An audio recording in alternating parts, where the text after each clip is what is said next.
Hello दोस्तों, आपका स्वागत है आपके अपने चैनल ग्रो इंडिया में। तो दोस्तों, हम इस वीडियो में डिस्कस करने वाले हैं मुथूट फाइनेंस लिमिटेड कंपनी के बारे में। तो एक न्यूज़ पब्लिश होती है, तो हम उस न्यूज़ को देख लेते हैं कि मुथूट फाइनेंस टू पे 22 रुपये प्रति शेयर एज इंटरिम डिविडेंड। तो मुथूट जो फाइनेंस है वो अपने प्रति शेयर में 22 रुपये का डिविडेंड देने वाला है अपने शेयर होल्डरों को। अगर हम इसकी रिकॉर्ड डेट को देख लें तो ये 18 अप्रैल को फिक्स कर लिया गया है, इसकी रिकॉर्ड तिथि को। एंड उसके बाद हम देख लेते हैं कि बोर्ड डायरेक्टर के थ्रू थर्सडे को अप्रूवल कर लिया गया था कि जो इंटरिम डिविडेंड होगा वो दिया जाएगा 22 रुपये प्रति शेयर में। एंड अगर हम बात कर लें, जो इस डिविडेंड के हकदार होंगे वो बिजनेस आवर में 18 अप्रैल के अंतिम घंटों में वो हकदार होंगे डिविडेंड के। एंड अगर हम बात कर लें, जो पेमेंट होगा डिविडेंड का वो 1 महीने के विथिन 30 डेज या हम कह सकते हैं 30 दिन के अंदर उसका भुगतान हो जाएगा डिविडेंड का from the date of declaration. तो दोस्तों, हम कभी भी शेयर मार्केट में डिविडेंड, बोनस और इंटरिम या स्प्लिट के वजह से ही इन्वेस्टमेंट नहीं करते हैं। पहले हम देखते हैं कि वो कंपनी वेल नोन है नहीं है, फंडामेंटली स्ट्रॉन्ग कंपनी है नहीं है, आफ्टर देन उसकी ग्रोथ हो रही है, सेल्स में एंड प्रॉफिट में उसकी ग्रोथ कंसिस्टेंसी के साथ हो रही नहीं हो रही है, ये सब चीज़ देखते हैं। आफ्टर देन ही हम उस कंपनी में स्टेक लेते हैं। तो हम देख लेते हैं इस कंपनी के एनालाइज को। अगर हम दोस्तों मुथूट फाइनेंस लिमिटेड कंपनी के ऑल टाइम रिटर्न को देखने जाएँ तो हम देखते हैं कि इस कंपनी ने अभी तक जो लोगों को रिटर्न प्रोवाइड कराया है अपनी लिस्टिंग के वक्त से, तो वो कराया है 479%। या हम कह सकते हैं कि इस कंपनी ने अभी तक लिस्टिंग के वक्त से लोगों का पैसा केवल 5 गुना ही किया है। अगर हम इस कंपनी की लिस्टिंग की बात करें तो इस कंपनी की लिस्टिंग हम देख लेते हैं 6 मई 2011 को हुई थी। एंड उसके बाद तक हम उस कंपनी की, जब इस कंपनी की लिस्टिंग हुई तब इसकी एक शेयर की जो प्राइस थी वो थी 175 इंडियन रुपीज़। एंड अगर हम इस कंपनी की अभी की प्राइस की बात करें एक शेयर की तो वो है 1018 रुपया। तो दोस्तों, इस प्रकार से भी आप इस कंपनी के प्राइस को देख सकते हो। एंड अगर हम इस कंपनी के 5 ईयर रिटर्न को भी देखने जाएँ या पास्ट के 5 ईयर को देखने जाएँ कि कितने परसेंट इसने रिटर्न प्रोवाइड करा है, तो हम देखते हैं कि इस कंपनी ने केवल 136% रिटर्न प्रोवाइड किया है, लगभग 1.5 गुना लोगों का पैसा कर दिया है 5 सालों में। तो हम देखते हैं कि इस कंपनी में ग्रोथ ज़रा स्लो है और कंपनियों के मुकाबले में या कंपैरिजन में। दोस्तों, अगर हम मुथूट फाइनेंस कंपनी के सेक्टर को देखने जाएं तो हम देखते हैं कि ये फाइनेंस सेक्टर से बिलोंग करती है कंपनी। एंड अगर हम इस कंपनी की इंडस्ट्री की बात करें तो ये फाइनेंस एनबीएफसी से बिलोंग करती है। एंड अगर हम इस कंपनी की कैटेगरी की बात करें तो ये कंपनी मिड कैप कैटेगरी में शामिल होती है। अगर हम इस कंपनी की पी रेशियो को देखते हैं तो वो है 11.26। एंड दोस्तों, उसके बाद हम देख लेते हैं इस कंपनी के फाइनेंशियल को। अगर हम इस कंपनी के नेट सेल्स को देखने जाएं, अगर हम 2015 की बात करें तो इस कंपनी की नेट सेल 4325 करोड़ की थी। एंड उसके बाद हम देखते हैं कि इस कंपनी की नेट सेल बढ़कर 2016 में 4920 करोड़ की होती है। एंड उसके बाद हम देखते हैं कि इस कंपनी का प्रॉफिट फिर से बढ़कर 2017 में 5911 करोड़ की होती है। तो हम देखते हैं कि इस कंपनी की जो नेट सेल्स है वो कंसिस्टेंसी के साथ कंटिन्यूसली क्या हो रही है, ग्रोथ हो रही है। एंड दोस्तों, हम उसके बाद देख लेते हैं इस कंपनी के प्रॉफिट की ग्रोथ को या प्रॉफिट आफ्टर टैक्स को। अगर हम इस कंपनी के प्रॉफिट की ग्रोथ को देखने जाएं तो हम देखते हैं कि 2015 में 672 करोड़ की थी। एंड उसके बाद 2016 में बढ़कर 818 करोड़ की हो जाती है। एंड हम उसके बाद देखते हैं कि वो बढ़कर 2017 में 1207 करोड़ की। एंड उसके बाद बढ़कर हम देखते हैं कि प्रॉफिट में हमें कंसिस्टेंसी के साथ ग्रोथ देखने को मिल रही है। तो हम देखते हैं कि तो 12 महीने में भी 3667 करोड़ की ग्रोथ देखने को हमें मिल रही है। तो हम देखते हैं कि अभी ये 1 साल पूरा नहीं हुआ है, 2023 जब पूरा होगा उसके अनुसार हम सेल्स में ईयर टू ईयर कंपैरिजन करेंगे। तो हम देखते हैं कि इस कंपनी में जो प्रॉफिट की ग्रोथ है वो भी कंसिस्टेंसी के साथ ग्रोथ हो रही है। तो हम देखते हैं कि ये कंपनी सेल्स और प्रॉफिट की ग्रोथ के अनुसार स्ट्रॉन्ग है।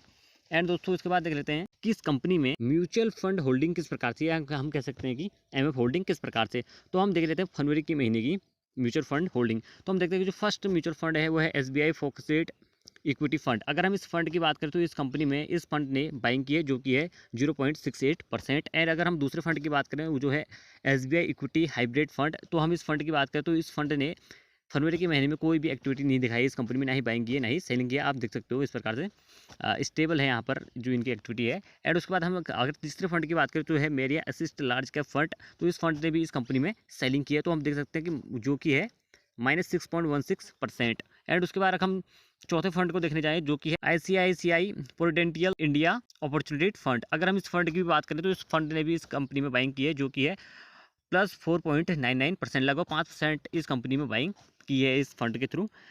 तो दोस्तों, आप इस प्रकार से भी इस कंपनी में फंडों की एक्टिविटी को देख सकते हो या म्यूचुअल फंड की एक्टिविटी को देख सकते हो। तो दोस्तों, हम देखते हैं कि मुथूट फाइनेंस जो लिमिटेड कंपनी है वो कामकाज क्या करती है। तो हम देखते हैं कि जो ये कंपनी है ये कंपनी प्रोवाइडिंग करती है गोल्ड लोन्स को। तो दोस्तों हम देख लेते हैं इस कंपनी के पॉजिटिव पॉइंटों को। तो अगर हम इस कंपनी के पॉजिटिव पॉइंट को देखने जाए तो पहली जो पॉजिटिव पॉइंट है वो है कि इस कंपनी ने लास्ट के 5 ईयर में जो सीजीआई रिटर्न प्रोवाइड करे हैं वो करे हैं 27% के साथ में। एंड अगर हम इस कंपनी के दूसरे पॉजिटिव पॉइंट को देखने जाएँ तो इस कंपनी का जो ट्रैक रिकॉर्ड है, जो 3 साल में जो आरओई है हम कह सकते हैं वो ग्रोथ हो रहा है 26% के साथ में लास्ट के 3 ईयर में। एंड अगर हम इस कंपनी के तीसरे पॉइंट को देखने जाएँ तो इस कंपनी ने जो हेल्थी डिविडेंड पे आउट है वो है 20.6% के साथ में। एंड दोस्तों हम उसके बाद डिस्कस कर लेते हैं इस कंपनी की कंपाउंडिंग सेल्स की ग्रोथ के बारे में। तो हम देखते हैं कि इस कंपनी की सेल्स की ग्रोथ हमें डबल डिजिट और सिंगल डिजिट के साथ उपलब्ध हो रही है। तो हम देखते हैं कि कुछ इस प्रकार से अगर हम 10 ईयर की बात करें 9% के साथ ग्रोथ देखने को मिल रही है सेल्स में। अगर हम 5 ईयर की बात करें तो 14% के साथ ग्रोथ देखने को मिली है। अगर हम 3 ईयर की बात करें तो 70% के साथ ग्रोथ देखने को मिली है। अगर हम 1 ईयर की बात करें तो -8% के साथ हमें ग्रोथ देखने को मिली है। एंड अगर हम इस कंपनी की कंपाउंडिंग प्रॉफिट की ग्रोथ देखने जाएँ तो हमें कुछ इस प्रकार से देखने को मिल रही है। तो हम देखते हैं कि किसी भी कंपनी के शेयर में अगर हमें कंपाउंडिंग प्रॉफिट की ग्रोथ डबल डिजिट के साथ या ट्रिपल डिजिट के साथ उपलब्ध हो तो वो कंपनी का मानी जाती है फंडामेंटली स्ट्रॉन्ग कंपनी मानी जाती है। तो हम देखते हैं कि इस कंपनी में भी ग्रोथ हमें डबल डिजिट के साथ ही उपलब्ध हो रही है। अगर हम 10 ईयर की बात करें तो 16% के साथ ग्रोथ देखने को मिल रही है। एंड अगर हम 5 ईयर की बात करें तो हमें 27% के साथ प्रॉफिट में ग्रोथ देखने को मिल रही है। अगर हम 3 ईयर की बात करें तो 26% के साथ हमें प्रॉफिट में ग्रोथ देखने को मिल रही है। अगर हम 1 ईयर की बात करें तो -11 पॉइंट के साथ प्रॉफिट में ग्रोथ देखने को मिल रही है। तो हम देखते हैं कि अभी जो मार्केट में रिसेशन का दौर चल रहा है, मंदी का दौर चल रहा है और जो फाइनेंस सेक्टर है अभी सभी डाउन ही परफॉर्म कर रहे हैं, तो हमें इस कंपनी में अभी तभी गिरावट देखने को मिल रही है, यही कारण है। एंड उसके बाद अगर हम इस कंपनी में सीजीआई रिटर्न की बात कर लें तो वो भी हमें डबल डिजिट के साथ ही ग्रोथ देखने को मिल रही है। अगर हम 10 ईयर की बात करें 21% के साथ ग्रोथ देखने को मिल रही है सीजीआई रिटर्न। अगर हम 5 ईयर की बात करें तो 19% के साथ सीजीआई रिटर्न देखने को मिल रहा है। अगर हम 3 ईयर की बात करें तो 12% के साथ सीजीआई रिटर्न प्रोवाइड हो रहे हैं हमें। अगर हम 1 ईयर की बात करें तो -26% के साथ देखने को मिल रहे हैं, जो कि हम देखते हैं कि रीज़न हमें अभी पता ही चल गया, हमने थोड़ी देर पहले डिस्कस किया है। अगर हम इसके रिटर्न और इक्विटी की बात कर लें तो वो भी हमें अभी डबल डिजिट के साथ ही ग्रोथ देखने को मिल रही है। अगर हम 10 ईयर की बात करें तो 24% के साथ, अगर 5 ईयर की बात करें 25% के साथ, अगर हम 3 ईयर की बात करें 26% के साथ, अगर हम लास्ट ईयर की बात करें तो 24% के साथ हमें रिटर्न और इक्विटी प्राप्त हो रही है। एंड दोस्तों हम इसके बाद डिस्कस कर लेते हैं इस कंपनी के शेयर होल्डर पैटर्न को। तो अगर हम इस कंपनी के शेयर होल्डर पैटर्न में प्रमोटर का स्टेक देखने जाएँ तो हम देखते हैं कि इस कंपनी में जो प्रमोटर का स्टेक है वो है 73.35%। अगर हम सितंबर के क्वार्टर में भी देखें तो वही है। तो हम देखते हैं कि इस कंपनी में जो प्रमोटर का स्टेक है वो अभी सितंबर के और दिसंबर के क्वार्टर में स्टेबल ही है। एंड दोस्तों हम उसके बाद देख लेते हैं इस कंपनी में एफआई का इन्वेस्टमेंट किस प्रकार से, या हम एफआई को दूसरे शब्दों में कह सकते हैं फॉरेन इन्वेस्टर। तो हम इस कंपनी में फॉरेन इन्वेस्टर के जो इन्वेस्टमेंट देखने जाएँ तो दिसंबर के क्वार्टर में वो है 10%। अगर हम इससे पहले सितंबर के क्वार्टर में बात कर ले प्रमोटर के स्टेक के बारे में तो वो था 9.93%। तो हम देखते हैं कि इस कंपनी में एफआई के थ्रू बाइंग की गई है। एंड अगर हम इस कंपनी में डीआई की एक्टिविटी देखने जाए या डोमेस्टिक इन्वेस्टर की एक्टिविटी देखने जाए तो हम देखते हैं कि जो इसमें डीआई का इन्वेस्टमेंट है वो है 12.02%। अगर हम सितंबर की बात करें तो वो था 11.76%। तो हम देखते हैं कि डीआई ने भी इस कंपनी में बाइंग ही की है। एंड दोस्तों अगर हम इस कंपनी में पब्लिक की इन्वेस्टमेंट देखने जाएँ तो वो है 4.62%। दोस्तों हम देखते हैं कि इस पब्लिक ने इस कंपनी में थोड़ा बहुत अपने स्टेक को घटाया है।